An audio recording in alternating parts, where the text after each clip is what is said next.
మత్స్యకారులకు చేపల వేటే జీవనాధారం. ఒడ్డు నుంచి వేటకు బయలుదేరే ముందు గంగమ్మ తల్లికి దండం పెట్టుకొని బోట్లలో వెళ్తారు. లోపల వేట చేసిన తర్వాత లభించిన మత్స్య సంపదను ఒడ్డుకు తీసుకువచ్చి తద్వారా వచ్చిన ఆదాయంతో కుటుంబాన్ని పోషించుకుంటూ ఉంటారు. ఏపీకి 975 కిలోమీటర్లకు పైగా సుదీర్ఘమైన తీర ప్రాంతం ఉంది. ఆ తీర ప్రాంతంలో వేలాది మంది మత్స్యకార కుటుంబాలు జీవనం సాగిస్తూ ఉన్నాయి. నిత్యం ఒడ్డు నుంచి బోట్లలో మత్స్యకారులు చేపల వేటకి వెళ్తూ ఉంటారు. కొన్ని సందర్భాల్లో ప్రమాదాలకు బోట్లు గురవుతుండడం ఇప్పుడు ఆందోళన కలిగిస్తోంది. ఎందుకంటే కొన్ని సందర్భాల్లో ఈ మత్స్యకార బోట్లు ప్రమాదానికి గురై అందులో గల్లంతెత్తున్న మత్స్యకారులు ప్రాణాలు కూడా కోల్పోయే సందర్భాలు ఉంటున్నాయి. ఇంతకీ సముద్రంలో వేటకు వెళ్తున్న బోట్లు ఎందుకు ప్రమాదాలకు గురవుతున్నాయి? ఎన్ని రకాల బోట్లలో వీళ్ళు చేపల వేట సాగిస్తూ ఉన్నారు? ప్రధానంగా 3 రకాల బోట్లలో ఈ తూర్పు తీరంలో వేటకు వెళ్తూ ఉంటారు మత్స్యకారులు. ఒకటి తెప్పలు, దీనికి ఇంజన్ ఉండదు. 2 నుంచి 3 మత్స్యకారులు ఆ తెప్పల్లో చేపల వేటకు వెళ్తుంటారు. దాదాపు గంటల వ్యవధిలోనే వేట చేసుకుని తిరిగి వచ్చేస్తుంటారు. రెండవది మరబోట్లు, అంటే చిన్న బోటే ఉంటుంది, దానికి వెనుక వైపు ఇంజన్ ఉంటుంది. దాదాపుగా 5 నుంచి 6 మత్స్యకారులు వేటకు బయలుదేరతారు. కొన్ని గంటల వ్యవధిలో, అంటే కొన్ని రోజుల వ్యవధిలో, అంటే 1 నుంచి 2 రోజులు లేకపోతే గంటల వ్యవధిలోనే వేట చేసుకుంటూ ఒడ్డుకు వచ్చేస్తుంటారు. ఇక మూడవది మెకనైజ్డ్ బోటు. ఇందులో భారీ ఇంజన్ ఉంటుంది, భారీ కాయంతో ఉంటుంది. దాదాపుగా 10 నుంచి 15 మంది మత్స్యకారులు ఈ బోట్లలో ప్రయాణం సాగిస్తూ ఉంటారు. సముద్రంలో నెల నుంచి నెలన్నర పాటు సముద్రంలో వేట సాగిస్తూ ఉంటారు. ఆ వేట చేసిన తర్వాత వచ్చిన మత్స్యరాశిని ఒడ్డుకు తీసుకొస్తూ ఉంటారు. అయితే ఈ చేపల వేటకు వెళ్తున్న మత్స్యకారులు తరచూ ప్రమాదాలకు గురవుతుండడం ఇప్పుడు ఆందోళన గురి చేస్తుంది. ఇంతకీ చేపల వేటకు వెళ్తున్న బోట్లు ఎందుకు ప్రమాదాలకు గురవుతున్నాయి? ప్రధానంగా సముద్రంలో కండిషన్ అనుకూలంగా లేకపోవడం, ఏదైనా సీలో సిస్టమ్స్ ఉన్నప్పుడు, అల్పపీడనాలు కానీ వాయుగుండాలు కానీ సంభవిస్తున్నప్పుడు అక్కడ సముద్రంలో ప్రతికూల వాతావరణం ఉంటుంది, అలల తీవ్రత పెరుగుతూ ఉంటుంది, గాలుల తీవ్రత కూడా పెరుగుతూ ఉంటుంది. ఇదే క్రమంలో బోట్లు అదుపు తప్పి బోల్తా పడి ప్రమాదాలకు గురవుతూ ఉంటాయి. మరోవైపు అగ్ని ప్రమాదాలు, అంటే వీళ్ళు లోపలికి వెళ్తున్నప్పుడు మెకనైజ్డ్ బోట్లు ఏవైతే ఉంటాయో వెళ్తున్నప్పుడు గ్యాస్ సిలిండర్లు కూడా తీసుకెళ్తుంటారు. ఎందుకంటే వాళ్ళతో పాటు వెళ్తున్నప్పుడు రేషన్ తీసుకెళ్తారు, రోజు వాళ్ళు వంటకం కూడా చేసుకుంటూ ఉంటారు. ఇదే క్రమంలో అగ్ని ప్రమాదం గురైతే ఈ గాలుల తీవ్రతకు క్షణాల్లో బోటు పూర్తిగా దగ్ధమైపోతుంది. ఆ విధంగా కూడా ప్రమాదాలకు గురవుతుంటాయి. ఇక మూడవది మెకానైజ్డ్ బోట్లకి ఇంజన్లో సాంకేతిక లోపం. డీప్ సీలోకి వెళ్ళినప్పుడు చేపల వేటకు అక్కడ ఇంజన్లో సాంకేతిక లోపం తలెత్తితే అక్కడ లోపలే మత్స్యకార బోటు ఉండిపోవాల్సి వస్తుంది. ఎటువైపు ఆ అలలు వెళ్తుంటాయో అటువైపుకి వెళ్తుంది తప్ప ఆ బోటుకి రెస్క్యూ చేసే పరిస్థితి ఉంటుంది. ఎందుకంటే ఆ చుట్టుపక్కల ఎవరైనా మత్స్యకారులు ఉన్నా, లేకపోతే నేవీ, కోస్ట్ గార్డ్కి సంబంధించిన నౌకలు ఉన్నా, లేకపోతే వాణిజ్య నౌకలు అటువైపు వెళ్తేనే తప్ప ఆ బోటు అక్కడ ఉంది, అక్కడ ప్రమాదానికి అక్కడ ఇబ్బందుల్లో ఉంది అన్న పరిస్థితి బయట ప్రపంచానికి తెలియదు. ఎందుకంటే చేపల వేటకు వెళ్తున్న బోట్లలో కమ్యూనికేషన్ సిస్టమ్ ఉంటుంది. దీంతోపాటు ట్రాన్స్పాండర్స్ కూడా అధునాతన టెక్నాలజీతో ప్రభుత్వం సప్లై చేసింది ఉచితంగా. అయినప్పటికీ కొన్ని బోట్లలో ట్రాన్స్పాండర్స్ అమర్చినప్పటికీ ఆ ట్రాన్స్పాండర్స్ను వీళ్ళు ఆన్ చేయకపోవడమే ఈ ప్రమాదాలకు, అంటే ప్రమాదాలకు గురవుతున్న బోట్లు లొకేషన్ కనుగొనడంలో కష్టసాధ్యం అవుతుంది. ఈలోగా జరగాల్సిన నష్టం జరిగిపోతుంది. ప్రధానంగా ఈ ట్రాన్స్పాండర్లు శాటిలైట్కి అనుసంధానమై ఉంటాయి. ఎందుకంటే ఎన్నో లాభాలు కూడా ఆ ట్రాన్స్పాండర్ల ద్వారా ఉంటాయి. అవేంటంటే ఆ బోటు ఏ విధంగా ప్రయాణిస్తుంది, ఎన్ని నాటికల మైళ్ళ దూరంలో ఉంది, అంతర్జాతీయ జలాలు ఎక్కడి వరకు ఉన్నాయి, ఎంత పరిమితి ఉంది, దీంతోపాటు మత్స్య సంపద ఎక్కడ ఎక్కువగా లభిస్తుంది అన్న విషయం కూడా అందిస్తుంది ఆ టెక్నాలజీతో.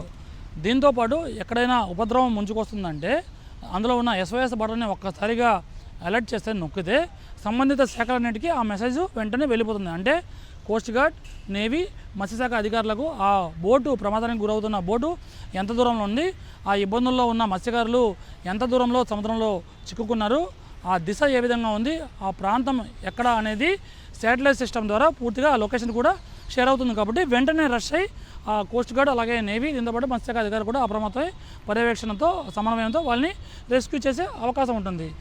అటువంటి ట్రాన్స్పాండర్లు ఆన్ చేయకపోవడం వల్ల ప్రమాదాలు చోటు చేసుకున్న సందర్భాల్లో ఆ బోర్డును లొకేట్ చేయకపోవడం కూడా ప్రమాదాలకు గురవుతుంది. చాలా వరకు ప్రాణ నష్టాలు కూడా సంభవిస్తున్నాయి. ఇటీవల కాలంలో విశాఖ నుంచి వేటకు వెళ్ళిన బోటు రిటర్న్ అవుతున్న క్రమంలో 7 మత్స్యకారులు గల్లంతయ్యారు. 1 మాత్రమే బయటపడ్డారు. అది కూడా ఈదుతూ వాణిజ్య నౌకకి ఆ సిబ్బంది సహకారంతో ఎట్టకేలకు ఆ బోటు డ్రైవర్ బయటపడగలిగారు. ఎందుకంటే ఆ బోటుకి ట్రాన్స్పాండర్ ఉన్నప్పటికీ దాన్ని ఆన్ చేయలేదు. మరోవైపు ఇటీవల కాలంలో ఓడల రేవు నుంచి బయలుదేరిన బోటు ఈ నెల 3వ తేదీన బయలుదేరింది. దాదాపుగా 20 రోజులు కావస్తుంది.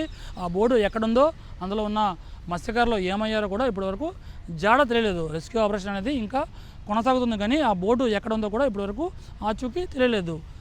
దీంతో ఆ మత్స్యకారులు ఏమయ్యారో అని వాళ్ళ కుటుంబాలు తీవ్ర విషాదంలో మునిగిపోయాయి. మరోవైపు రీసెంట్గా విశాఖ తీరం నుంచి వేటకు వెళ్ళిన బోటు ఒక్కసారిగా తీరం నుంచి కొద్ది దూరంలోనే అలల తీవ్రతకు బోల్తా పడిపోయింది. మరోవైపు నిన్ననే విశాఖ తీరం నుంచి వేటకు వెళ్ళిన బోటు వెళ్ళగానే ఆ బోట్లోకి సముద్రపు నీరు పూర్తిగా వచ్చి చేరడంతో బోటు పూర్తిగా మునిగిపోయింది. అందులో ఉన్న 5 మత్స్యకారులు సేఫ్గా ప్రాణాలను దక్కించుకోవడానికి సముద్రంలో దూకారు. పక్కనే ఉన్న బోట్ల సాయంతో తీరానికి చేరుకున్నారు. మరోవైపు కాకినాడ తీరంలో ఆ మధ్యకాలంలో ఒక బోటు అగ్ని ప్రమాదానికి గురైంది. లోపల ఉన్న సిలిండర్ వంట చేస్తున్న క్రమంలో ఆ సిలిండర్ ద్వారా అగ్ని కీలలు వ్యాపించి బోటు పూర్తిగా కాలిపోయింది. దీంతో ఆ మత్స్యకారులు సేఫ్గా బయటపడినప్పటికీ ఆ ప్రమాదం తీవ్ర ఆందోళన నింపింది. అయితే ప్రధానంగా దీంట్లో ఒకవైపు అంచనాను, అంటే సముద్రంలో మారుతున్న పరిస్థితుల్లో అంచనా వేయలేకపోవడం, అంటే అధికారులు అంచనా వేసి చెబుతున్నప్పటికీ ఆ సమాచారాన్ని మత్స్యకారులు పాటించాల్సి ఉంటుంది. ఆ సమాచారాన్ని వాళ్ళ జాగ్రత్తలు పాటించకపోవడం వల్లే ఈ ప్రమాదాలకు గురవుతున్నారు. మరోవైపు ఇంజన్లో సాంకేతిక లోపం కారణంగా కూడా కొన్ని ప్రమాదాలు చోటు చేసుకుంటున్నాయి. మరోవైపు ఈ ప్రమాదాలు చోటు చేసుకుంటున్నప్పటికీ ప్రభుత్వం ప్రొవైడ్ చేసిన ఈ అధునాతన సాంకేతిక పరిజ్ఞానం ఏదైతే ఉందో దాన్ని యూజ్ చేసుకోవడం వల్ల కూడా వాళ్ళు రెస్క్యూ చేసే పరిస్థితి కనిపించట్లేదు. ఇప్పటికే ఓడలరేవు ప్రమాదం తర్వాత గతంలో విశాఖ ప్రమాదం ఏదైతే జరిగిందో 7 మత్స్యకారులు గల్లంతా ఇప్పటివరకు ఆచూకీ లేదో ఆ సమయంలో కూడా ముఖ్యమంత్రి సీరియస్గా స్పందించి అధికారులకు స్పష్టమైన ఆదేశాలు జారీ చేశారు. ఆ తర్వాత తాజాగా ఓడలరేవు ఘటన ఏదైతే ఉందో దీనిపై కూడా ముఖ్యమంత్రి ఉన్నత స్థాయి సమీక్ష చేశారు. స్టాండర్డ్ ఆపరేషన్ ప్రొసీజర్ అనేది ఖచ్చితంగా పాటించాల్సిందని అధికారులకు స్పష్టమైన ఆదేశాలు జారీ చేశారు. అయితే అధికారులు కూడా ఎప్పుడో ప్రమాదం జరిగినప్పుడు ప్రభుత్వం నుంచి డైరెక్షన్స్ వచ్చినప్పుడు మాత్రమే ఇలా అప్రమత్తంగా ఉంటున్నారు. ఆ తర్వాత వారిని వదిలేస్తున్నారన్న విమర్శలు కూడా వస్తున్నాయి. ఎందుకంటే ఎప్పుడు కూడా మత్స్యశాఖ అధికారులు ఖచ్చితంగా ఆ బోట్లను పర్యవేక్షిస్తూ ఉండాలి. ఎప్పుడు ఈ బోటు సముద్రంలోకి వెళ్తుంది, ఎంతమందితో కూడిన బోటు వెళ్తుంది, ఎప్పుడు మళ్ళీ వాళ్ళు తిరిగి వచ్చే పరిస్థితి ఉంటుంది, వాళ్ళకి లైసెన్స్ ఉందా లేదా అనేది కూడా అధికారులు ఎప్పటికప్పుడు పర్యవేక్షిస్తూ ఉండాలి. దీంతోపాటు వాళ్ళ సామాగ్రి ఆ సేఫ్టీ నామ్స్ పాటిస్తున్నారా, లైఫ్ జాకెట్లు ఉన్నాయా లేదా, దీంతోపాటు ట్రాన్స్పాండర్స్ వాళ్ళు ఆన్ చేస్తున్నారా లేదా అనేది వాళ్ళు ఖచ్చితంగా పర్యవేక్షిస్తూ ఉండాలి, చూస్తూ ఉండాలి. అలా కాని పక్షంలోనే ఇటువంటి ప్రమాదాలకు గురవుతున్నప్పుడు వాళ్ళని రెస్క్యూ చేసే సందర్భంలో చాలా కష్టతరం అవుతుంది. కొన్ని సందర్భాల్లో మత్స్యకారులు ప్రాణాలు కోల్పోతూ ఉన్నారు. అయితే ఈ మత్స్యశాఖ అధికారులు ప్రభుత్వం ఎన్ని చర్యలు తీసుకుంటున్నప్పటికీ మత్స్యకారుల్లో కూడా ఒక అవగాహన అనేది పెరగాలి. ఎందుకంటే కుటుంబానికి పెద్ద దిక్కు కోల్పోతే ఆ కుటుంబం అంతా రోడ్డున పడుతుంది. కాబట్టి మత్స్యకారులు కూడా ప్రభుత్వం అధికారులు ఎప్పటికప్పుడు చేస్తున్న వాతావరణ హెచ్చరికలు గమనిస్తూ ఉండాలి, అనుగుణంగా పాటిస్తూ వేట చేస్తూ ఉండాలి. ఏదైనా ఉపద్రవం వస్తున్నట్టుగా హెచ్చరికలు ఉంటే వెంటనే ఒడ్డుకు చేరుకోవాలి. దీంతోపాటు ఎప్పటికప్పుడు వాళ్ళు అధునాతన టెక్నాలజీ ఏదైతే ఉందో వాళ్ళు దాన్ని యూజ్ చేసుకొని తద్వారా వాళ్ళు ప్రమాదం ఎదురైతే దాని నుంచి బయటపడేందుకు వాళ్ళు సహకరించాలి, వాళ్ళు ఉపయోగించుకోవాలి ఆ టెక్నాలజీని. తద్వారా మాత్రమే ఇటువంటి ప్రమాదాలు అరికట్టగలం, ప్రాణ నష్టాన్ని నివారించగలం.